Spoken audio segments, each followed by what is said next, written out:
The Greek mythology के मुताबिक के यूनान का सबसे बड़ा देवता ज़ियस जुपिटर कहलाता था। तो हुआ यह कि ज़ियस जुपिटर ने किसी बादशाह की बेटी यूरोपा को देख लिया जो फूल इकट्ठे कर रही थी, और फिर ज़ियस उसके हुस्न पर फिदा हुआ और अपनी मोहब्बत को पाने के लिए एक बहुत ही शानदार सफेद बेल का भेष बदलकर उसी किनारे से नमूदार हुआ जहां यूरोपा टहल रही थी। और भेष बदले ज़ियस ने अपने आप को समझदार और पालतू बेल साबित करते हुए यूरोपा के कदमों के आगे घुटने टेके। यूरोपा ने उसकी ये हरकत देखकर उसके गर्दन पर फूल फैलाए और उसके पीठ पर चढ़कर बैठ गई। भेष बदले ज़ियस को इसी मौके का इंतजार था और वो मौके का फायदा उठाकर यूरोपा को अगवा करते हुए उसी समंदर में कूद गया। अब यूरोपा बीच समंदर में कहीं भाग तो सकती नहीं थी, इसलिए मजबूरन ही वो ज़ियस जुपिटर के साथ चल दी। और अब ये तो थी पुरानी कहानियाँ, सच्ची हैं या झूठी इससे तो हमें कोई लेना देना नहीं, मगर ये तो सच है कि हमारे सोलर सिस्टम के 5वें प्लेनेट का नाम इसी देवता के नाम पर जुपिटर रखा गया है, और इसी ही जुपिटर के गिर्द गर्दिश करता हुआ इस चमकीले चांद का नाम इसकी महबूबा के नाम पर यूरोपा रखा गया है। और ये कहा जा रहा है कि जुपिटर के इस हसीन चांद के अंदर पानी का एक बहुत ही बड़ा समंदर मौजूद है, और ये इतना बड़ा है कि मानो किसने हमारे जमीन के सारे समुंदर इसमें 2 मर्तबा भर दिए हों। लेकिन सवाल ये उठता है कि सूरज से करोड़ों माइल्स दूर जमा देने वाली दर्जा हरारत में एक पानी का सही सलामत होना कैसे मुमकिन है, और अगर है भी तो क्या वहाँ एलियंस ना ही सही कोई और मखलूक मौजूद है, या फिर हमारी जमीन के समंदरों की तरह वहाँ पर भी बड़ी बड़ी व्हेल मछलियाँ मौजूद हैं। इन तमाम सवालात के जवाबात जानने के लिए हमारी वीडियो के साथ जुड़े रहें। मैं हूँ खिज़र जिलानी और खिज़र टीवी पे आप सबको खुशामदीद। नाजरीन, ये बात है 1610 की, जब एक इटालियन एस्ट्रोनॉमर गैलीलियो गैलीलेई अपनी ही इजाद करदा टेलीस्कोप से जुपिटर की तरफ देख रहा था, और उसने देखा कि जुपिटर के बिल्कुल पास ही 3 सितारे हैं जो जगमगा रहे हैं, और उसने मामूल के मुताबिक इसे पन्ने में नोट किया और सो गया। और फिर अगले रोज उसने जब दोबारा जुपिटर की तरफ देखा तो अब ये 3 नहीं बल्कि 4 सितारे थे, और इनकी डायरेक्शन भी बदल चुकी थी। और फिर शुरू में ही वो इनको सितारे ही समझता रहा,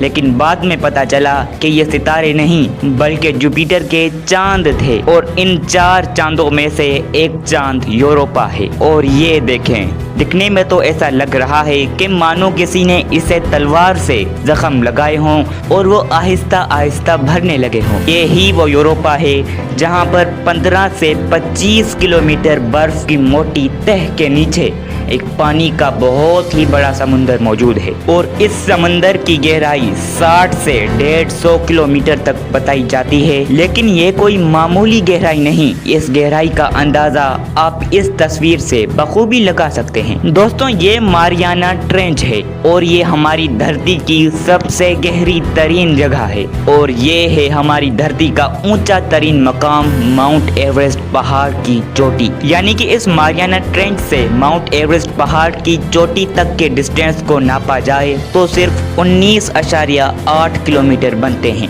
19.8 किलोमीटर्स। अब आप इसका अंदाज़ा बखूबी लगा सकते हैं कि कहाँ 19 किलोमीटर और कहाँ 15 से 25 किलोमीटर बर्फ की मोटी तह, और कहाँ 60 से 150 किलोमीटर गहरा समंदर। लेकिन सवाल ये उठता है कि ये सब हमें कैसे पता चला। ये कहानी शुरू होती है यहाँ से कि गैलीलियो के यूरोपा को दरियाफ्त करने के 347 सालों के बाद अपने दौर के मशहूर एस्ट्रोनॉमर जेरार्ड क्यूपर ने यूरोपा के बारे में पेशन गोई की कि हो ना हो यूरोपा पर पानी ज़रूर मौजूद है, इसलिए वो इतना ज़्यादा चमकता नज़र आता है। और फिर नासा का मकबूल तरीन स्पेस क्राफ्ट वाइजर 1 मैदान में आया, और ये वाइजर 1 स्पेस क्राफ्ट लामहदूद खला में ट्रेवल करते हुए सैयारे मुश्तरी यानी प्लेनेट जुपिटर के पास से गुजरा, और वहाँ यूरोपा की इस आलमी और पूरी तस्वीर को कैप्चर किया।